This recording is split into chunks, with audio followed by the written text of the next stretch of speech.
Olá, alunos, alunas, professores e demais pessoas interessadas no processo de educação.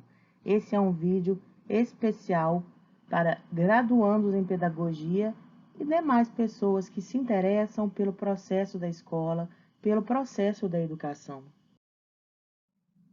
O assunto de hoje será educação em tempos de pandemia.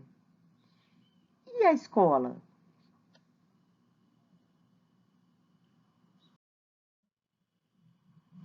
2020, ano em que o mundo parou em virtude de uma pandemia.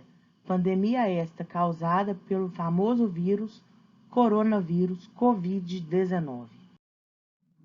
Recomeçam as aulas. Tudo parece tranquilo. Veja que beleza! Crianças que vão à escola felizes e satisfeitas. Mais verbas, mais salas de aula, novos métodos de ensino,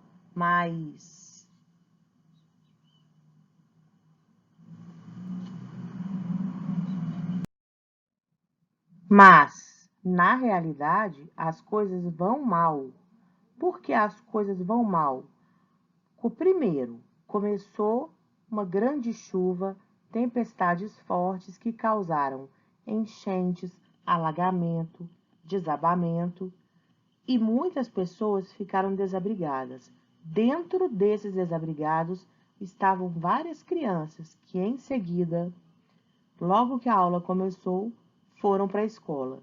Crianças essas que perderam tudo, inclusive documentação, e foram inseridas no contexto da escola. Após isso, veio o Covid-19.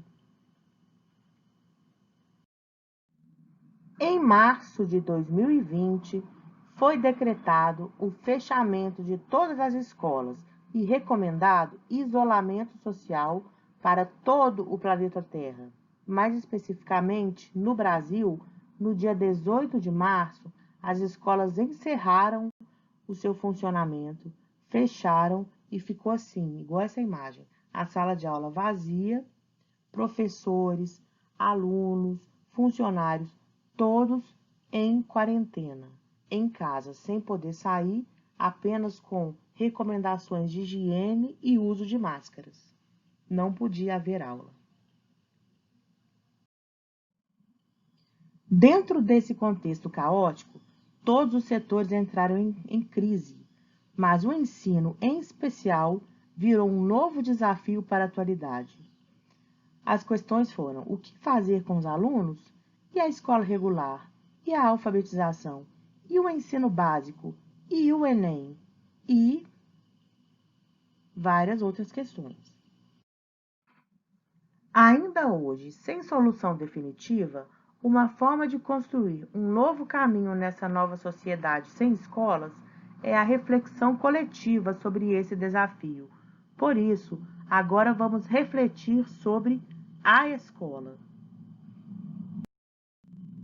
Enquanto categoria abstrata, instituição em si, portadora de uma natureza imutável, da qual se diga é boa, é má, a escola não existe.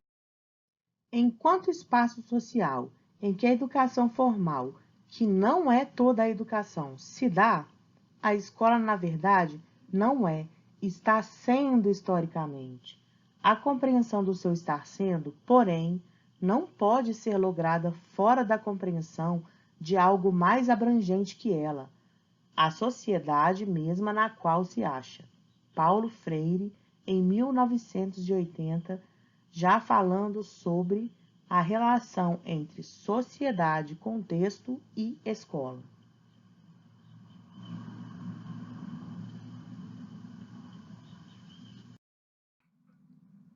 Então, que é que você acha? Então, tanta boa vontade, tanto esforço, propósitos tão nobres, tanta esperança, tanto discurso. Afinal, por que deu nisso? Essa escola que está aí, será que ela sempre foi assim? Não foi sempre assim, não. Antigamente, existiam sociedades 100 escolas. Hoje em dia ainda existe? Sim, em lugares mais isolados, em tribos africanas, em outras tribos, outros locais, porque se a gente for pensar no Brasil, a maioria das tribos já tem escolarização, ou seja, já tem escolas, inclusive ensinando a língua portuguesa. Ou seja, há uma descaracterização cultural em muitas tribos.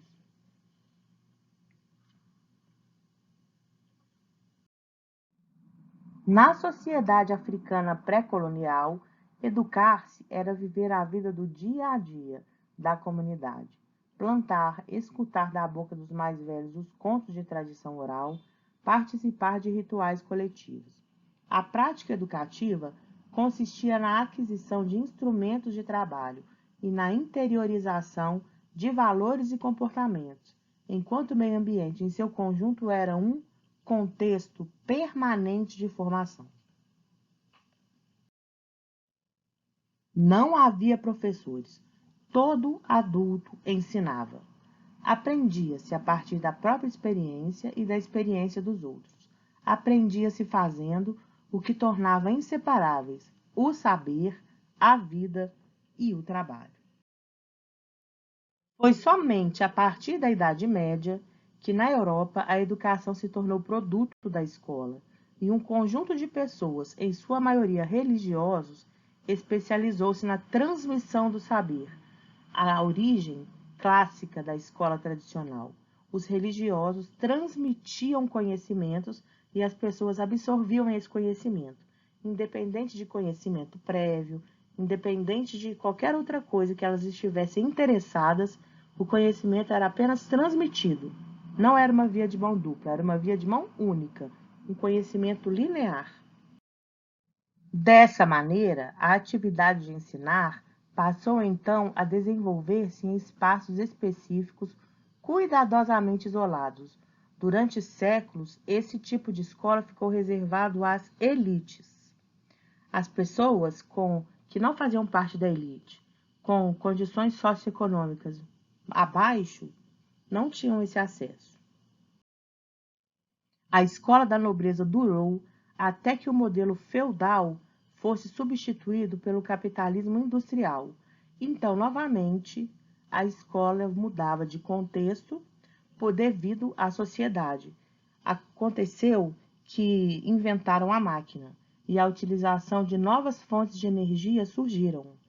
Então, esse tipo de tecnologia mudou a escola. Por quê?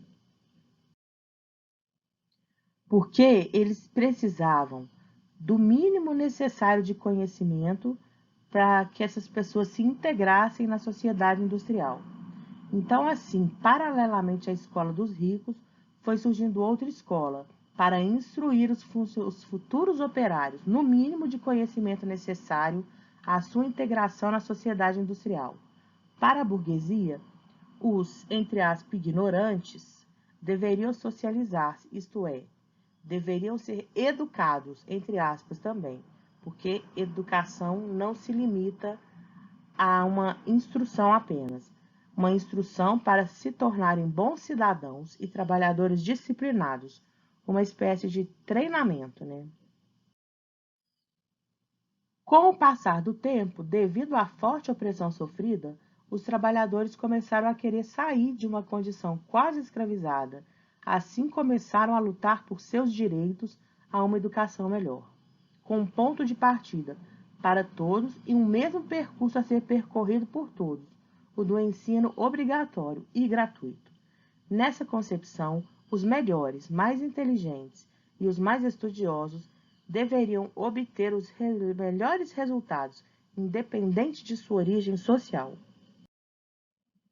Deixando para outro momento o estudo das diferentes escolas em cada momento histórico, chegamos ao mundo contemporâneo e voltamos ao início dessa aula. Voltamos à parte em que vamos refletir. E agora? O mundo parou devido à pandemia. Aulas suspensas em todas as instituições de ensino. A única certeza que temos é que fomos devolvidos a uma sociedade sem escolas. Mas, na atual sociedade, as chamadas redes sociais, a internet, passaram a ter predomínio nas relações. O mundo virtual, as tecnologias, tornaram-se a forma mais utilizada para diminuir a distância entre as pessoas. As escolas particulares, a chamada elite, mais uma vez passa na frente e começa, logo em seguida ao decreto de fechamento, criar videoaulas para os alunos. Mas, e os alunos de áreas de risco social, as comunidades carentes que não possuem acesso às novas tecnologias e internet? Será que esse modelo de ensino, o virtual, funciona para a educação infantil e a alfabetização? Então, para além da desigualdade, o que a escola pública pode fazer, uma vez que temos realmente crianças que não têm acesso, não só crianças, alunos e famílias que não têm acesso. Por outro lado, temos alunos que têm acesso. Como não excluir ambos? Será que nesse contexto, uma educação dentro da família, que no caso representa a volta ao lar, a tribo, entre aspas, que é a comunidade, a cultura que ele vive, configura retrocesso ou avanço? Esses alunos vão receber maiores instruções, maiores informações, maiores valores? Será que eles voltariam, se caso a escola abrisse hoje, com mais conhecimento de convivência, mais valores morais? Será que a família deu conta de fazer essa parte? Porque até o momento delegou essa função também à escola, como nós já sabemos. Qual é seu pensamento sobre isso e quais sugestões você daria para o ensino atual? Como pode ser pensada a educação, a escola, a formação de um cidadão dentro desse contexto de pandemia? E para pós-pandemia, o que podemos pensar? É possível pensar possibilidades dentro das incertezas? Primeiro, pensar o cidadão dentro do contexto é pensar que ele não tem escola e que ele está afastado das professoras e daquele ensino presencial. E para pós-pandemia, devemos pensar que pós-pandemia é a escola aberta novamente, são as instituições abertas. Como será essa escola após a pandemia? A gente tem como pensar possibilidades dentro das incertezas? Não há bibliografia sobre esse assunto ainda. Afinal, como escrever sobre sociedade e uma organização mundial que ainda não está definida? Bom, eu gostaria de abrir aqui um parênteses para colocar a fala da secretária de Educação atual, Ângela Dalben. Ela pondera que devemos preocupar antes com a saúde, não devemos passar por cima das questões de saúde e de preservação da vida e já ir logo abrindo a escola para poder cumprir um calendário. Ela propõe uma reflexão para toda a rede municipal de educação. E junto dela tem também a fala do Alexandre Calil, que tem conduzido muito bem essa situação, também tendo em vista a saúde pública. Ele não vai abrir as escolas na incerteza de como está o processo de contaminação na cidade. Ele tem feito essa flexibilização do comércio e reabertura de tudo paulatinamente e com o ritmo de acordo com as questões de saúde. Eu concordo muito com a fala da secretária, no sentido de que devemos refletir como vai ser essa escola, porque a escola igual existiu até março não existirá mais. Será uma escola diferente, em que precisará haver uma reorganização, uma reformulação de tempos, espaços e conteúdos adequados ao novo contexto que virá. Então, essa reflexão deve ser feita pensando nesse todo. Claro que eu estou enfatizando aqui a fala do município. Mas o Estado também recorreu às videoaulas e vocês podem pesquisar se está funcionando ou não, como está sendo o acesso. É uma outra pesquisa que vocês podem vir a fazer. E as escolas particulares continuam fazendo suas videoaulas, que também é uma outra questão que merece uma reflexão e uma pesquisa, se está funcionando ou não.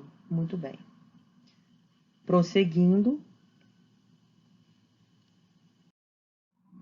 Para contribuir com esse seu trabalho de reflexão, deixo aqui o link de 2 músicas como sugestão e inspiração. Esse é o nosso momento. A primeira música, A Cura Está no Coração, de Gabriel Pensador, que ele fez, ele compôs dentro do contexto da pandemia e retrata muito bem o que estamos vivendo.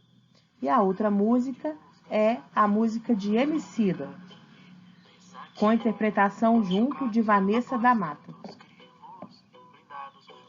Vai tocar um pedacinho para vocês.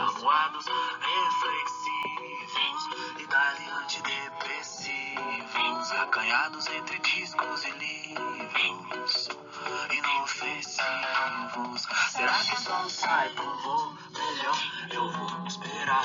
Talvez na primavera o céu clareia sem calor. Pessoal, o que sobrou de nós e o que já era. Enquanto o planeta gira, tanta mentira aumenta a ira de quem sofre o mundo. Então, eu espero que vocês façam um bom trabalho, que possam me enviar ou por e-mail.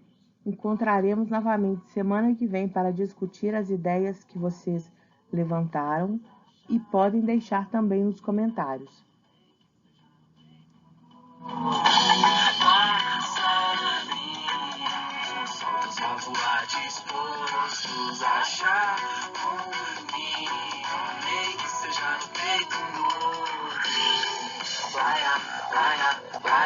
Bom trabalho, um abraço, Adriana.